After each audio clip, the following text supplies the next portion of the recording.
नमस्कार, मैं अजय साहू और आप देखना शुरू कर चुके हैं शोरगुल टाइम्स। कहानी सीक्रेट अमीरजादा के इस एपिसोड में गोल्डन सीजल होटल की ओनर वंशिका बजाज के होटल पहुंचने के बाद उसने मैनेजर सत्यम से पूछा, यहाँ क्या चल रहा है। इतने में मैनेजर दुष्यंत और हर्षित ओबेरॉय अपनी अपनी बातें वंशिका से कहते हैं। वंशिका समझ जाती है कि पूरी गलती मैनेजर सत्यम की थी, इस वजह से पूरा प्रॉब्लम क्रिएट हुआ था। वंशिका सत्यम से कहती है, गेट लॉस्ट, आज के बाद यहाँ अपनी शक्ल मत दिखाना। उसके बाद वंशिका दुष्यंत से कहती है, अपने मेहमानों को यहाँ से निकालो और होटल से दफा हो जाओ। वंशिका और दुष्यंत के बीच कुछ बाताबाती भी होती है। इतने में वंशिका सिक्योरिटी गार्ड को ऑर्डर देती है कि पूरे होटल से दुष्यंत के गेट्स को बाहर निकालो। इसके बाद पूरा होटल खाली हो जाता है। अब पूरा होटल ओबेरॉय फैमिली के लिए खाली हो गया था। दरअसल यह सब हुआ था आहान की वजह से। वंशिका आहान को अच्छे से जानती है। इस एपिसोड की शुरुआत कुछ इस तरह से होती है। चलिए अब जानते हैं इस एपिसोड में आगे क्या कुछ नया होता है। सुखराज की बर्थडे पार्टी बहुत स्मूथली खत्म हो गई। सबने बहुत एंजॉय किया, सब बहुत खुश थे। जब सब गेस्ट जा रहे थे तब राजन और हर्षित उन्हें सी अप करने गेट पर खड़े थे। सुखराज एक सोफे पर बैठे थे। उन्होंने आहान और सनाया को अपने पास बुलाया। सनाया बेटा, दोनों इधर आओ।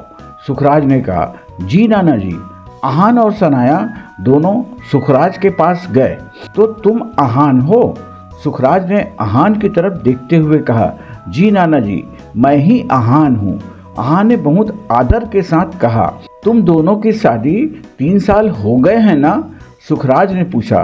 3 साल 3 महीने, आहान ने कहा। हम काफी लंबा वक्त हो गया है, सुखराज ने कहा और फिर रुक गया। शादी के इतने सालों के बाद भी तुम्हारा कोई बच्चा क्यों नहीं है? सुखराज ने पूछा। सनाया और आहान वहीं पर फ्रीज हो गए। उन्हें सुखराज से ऐसे सवाल की उम्मीद नहीं थी।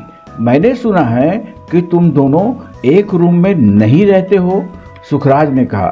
सुखराज की यह बात सुनकर पूरे परिवार का ध्यान उन तीनों की बातों पर आ गया। वो सोच रहे थे कि उन्होंने जो अफवाह सुनी थी वो कहीं सच तो नहीं थी। तुम दोनों अलग अलग रूम में क्यों रहते हो? सुखराज ने एक के बाद एक सवाल किया। सुखराज ने गिल फैमिली से रिश्ता तोड़ दिया था, पर उसे उनके बारे में पूरी खबर थी। वो अक्सर सनाया के बारे में पूछते रहते थे। उसने सुना था कि आहान बिल्कुल निकम्मा और नकारा था, पर उसने आज जिस आहान को देखा था वो बिल्कुल वैसा नहीं था। आहान बहुत स्ट्रांग था और उसका बैकग्राउंड भी पावरफुल हो सकता था। उसे समझ नहीं आ रहा था कि सनाया को ऐसे लड़के से क्या प्रॉब्लम थी। नाना जी, सनाया ब्लश करने लगी। उसे समझ नहीं आ रहा था कि वो सुखराज को क्या और कैसे समझाए। 3 साल में वो कभी भी एक दूसरे के करीब नहीं आए थे। उनका मैक्सिमम फिजिकल होना किसिंग तक ही था। इसके आगे उनके बीच में कुछ नहीं हुआ था। सनाया, अगर तुम एक रूम में नहीं रहोगे तो फिर तुम्हारे बच्चे को मैं कैसे देखूंगा? मेरी जिंदगी अब ज़्यादा दिन नहीं बचे हैं। मेरी यह विश है, तुम्हें जल्दी पूरी करनी पड़ेगी, सुखराज ने कहा। फिर उसने आहान की तरफ देखते हुए कहा, और आहान, तुम लड़के हो, तुम्हें स्टेप लेना चाहिए। लड़कियां इस सब मामलों में थोड़ी शर्मीली होती है और सनाया तो वैसे भी बहुत शर्मीली है। आहान इस बात से शॉक हो गया। उन्हें नहीं लगा था कि सुखराज इतनी नॉर्मली यह बात बोल देगा। सुखराज कुछ गलत नहीं बोल रहा था। आहान ने कभी भी सनाया के करीब आने का इनिशिएटिव नहीं लिया था। अगली बार जब तुम दोनों मुझसे मिलने आओ तब मैं चाहता हूँ तुम अपने बच्चे के साथ आओ। सुखराज ने कहा, ओके नाना जी। सनाया ने ओबिडेंटली सुखराज की बात मान गई, पर अंदर ही अंदर सनाया के मन में सवालों की गुत्थी थी। उसे नहीं पता था कि अगली बार आएगा या नहीं। सुखराज नहीं जानता था कि उन दोनों का डिवोर्स हो गया था। इस वक्त सनाया के लिए बस यह बात इम्पोर्टेंट थी कि सुखराज की नज़र में आहान की अच्छी इज्जत है और वो आहान को अपना दामाद मानता है। आहान ने आज का टेस्ट पास कर लिया था। अब सनाया नहीं जानती थी उसकी फिर से शादी होगी या नहीं, दोनों कभी एक हो पाएंगे या नहीं, या फिर दोनों अब कभी साथ रहेंगे या नहीं। गुड, सुखराज ने कहा। इसके बाद वो भी हर्षित और राजिन के साथ कार में बैठकर चले गए। आहान, सनाया और यामिनी भी होटल से बाहर आ गए। तब सनाया ने यामिनी से पूछा, मोम, डैड कहाँ हैं? आपने कहा था वो रास्ते में हैं। शेखर शिमला से टाइम पर निकल गया था, इसलिए उसे बर्थडे पार्टी में पहुंच जाना चाहिए था, पर अब तक वो पार्टी ओवर हो गई थी। फिर भी शेखर अब तक नहीं आया था। अरे हाँ, इतने ड्रामे में मैं शेखर को भूल ही गई। यामिनी ने अपने हाथ को माथे पर मारते हुए कहा, मैं उन्हें कॉल करती हूँ। सनाया ने कहा और अपना फ़ोन निकाला। तभी यामिनी का फ़ोन बजने लगा। रुको सनाया, शेखर का ही कॉल है। यामिनी ने कॉलर पर नाम देखने के बाद कहा, शेखर कहाँ हो तुम? यामिनी ने पूछा। तुम यामिनी बोल रही हो? सामने से किसी औरत की आवाज़ आई। हाँ, मैं यामिनी बोल रही हूँ। तुम कौन हो और मेरे हस्बैंड का फ़ोन तुम्हारे पास क्या कर रहा है? यामिनी ने गुस्सा करते हुए कहा, हस्बैंड? तो यह तुम्हारा हस्बैंड है, फिर तो यह मैटर अच्छे से डील हो जाएगा। उस औरत ने सरकास्टिक टोन में कहा, तुम कौन बोल रही हो, बताओगी? यामिनी ने इरिटेट होते हुए कहा, मैं कौन बोल रही हूँ वो इम्पोर्टेंट नहीं है, मेरी बात ध्यान से सुनो।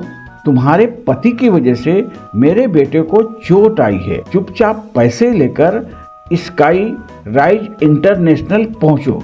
उस औरत ने यामिनी को ऑर्डर दिया, पर इससे पहले यामिनी कुछ बोल पाती उसने कॉल डिस्कनेक्ट कर दिया। मोम, क्या हुआ? यामिनी को परेशान देखकर सनाया ने पूछा, डैड कहाँ हैं? सनाया भी परेशान हो रही थी।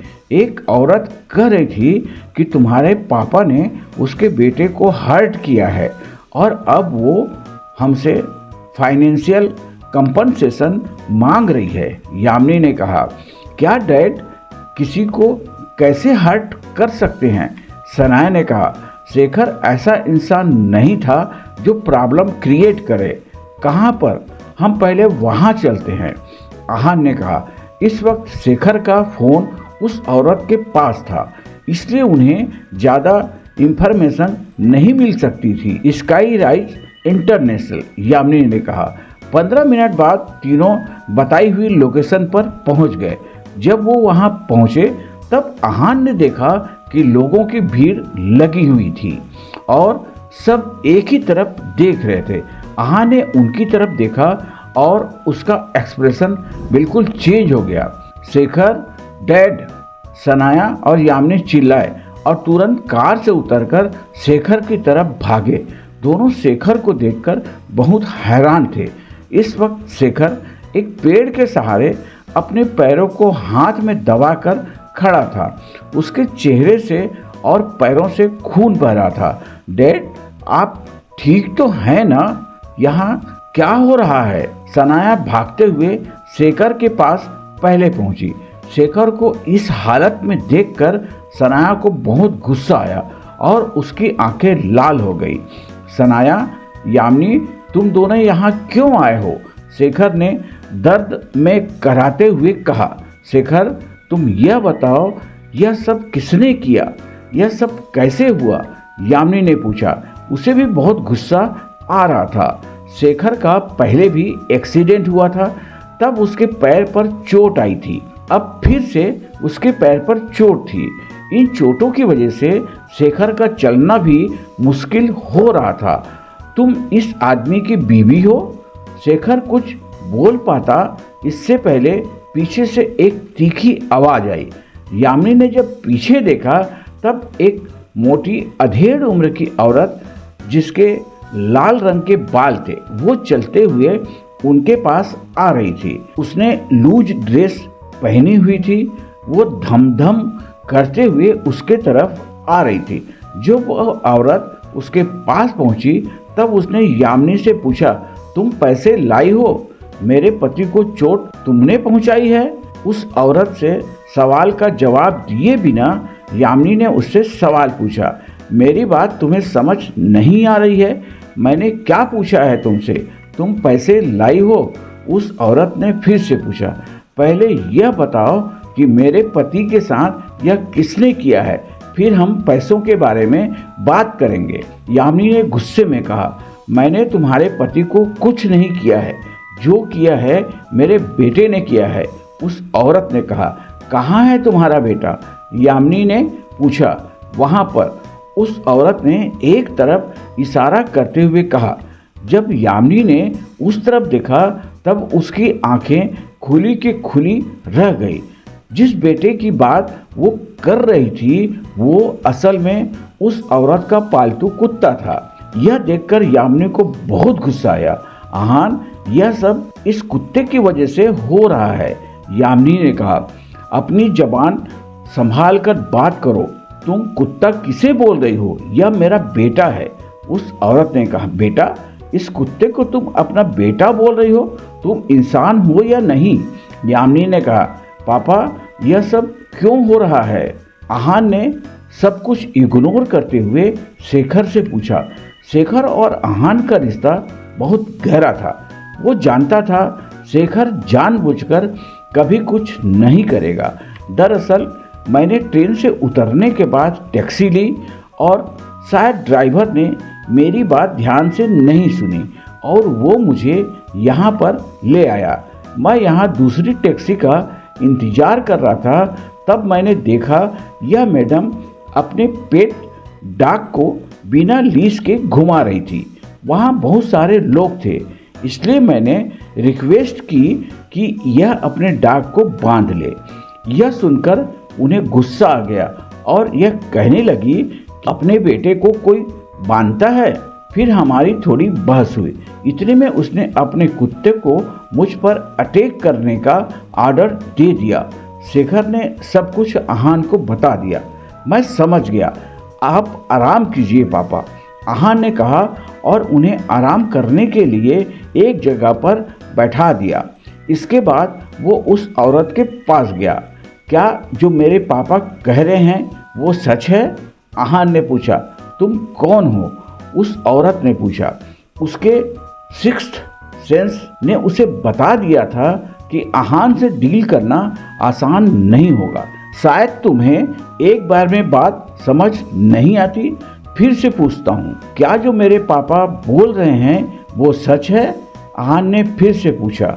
हाँ, सब सच है। तो उस औरत ने कहा, इस आदमी ने मुझे अपने बेटे को बांधने के लिए बोला था। यह बात मैं कैसे बर्दाश्त कर सकती है? अपने बेटे को भला कोई बांधता है? उस औरत ने मुंह बनाते हुए कहा। इतने में उस औरत के गाल पर किसी ने कसकर एक थप्पड़ मारा। यह कोई और नहीं बल्कि सनाया थी। उस औरत ने चिल्लाते हुए कहा, तुम्हारी इतनी हिम्मत, मैं तुम्हारी जान ले लूंगी। इतने में सनाया ने उसे एक और थप्पड़ मारा। यह थप्पड़ पहले वाले से भी ज़्यादा तेज था। तुम मुझे तब हाथ लगाओगी जब मैं तुम्हें इस लायक छोड़ूंगी, सनाया ने चिल्लाते हुए कहा। तुमने मुझे फिर से मारा? उस औरत ने कहा। हाँ, और मारूंगी। इतना कहकर सनाया ने उसे एक थप्पड़ और मारा। आई विल किल यू, उस औरत ने कहा और सनाया को मारने के लिए आगे बढ़ी। इतने में सनाया ने अपनी सारी ताकत लगाकर उसे एक और थप्पड़ मारा, जिससे उस औरत का बैलेंस बिगड़ गया। वो कुछ कदम पीछे चली गई। यामिनी यह सब देखकर बहुत खुश हो रही थी और औरत बहुत अरोगेंट और नकचड़ी थी। यह हमेशा अपने कुत्ते को बिना लीश के घुमाती थी। जो भी इस बारे में कंप्लेन करता था वो उसे बहुत मार पड़वाती थी। सब उस औरत से बहुत परेशान थे पर कोई कुछ बोलने के लायक नहीं थे। भाई तुम यहाँ से चले जाओ, यह औरत तुम्हें नहीं छोड़ेगी, भीड़ में किसी ने कहा। आहान उस औरत को नहीं जानता था पर आसपास रहने वाले लोग उसे अच्छे से जानते थे। उस औरत का नाम अंजना मल्होत्रा था।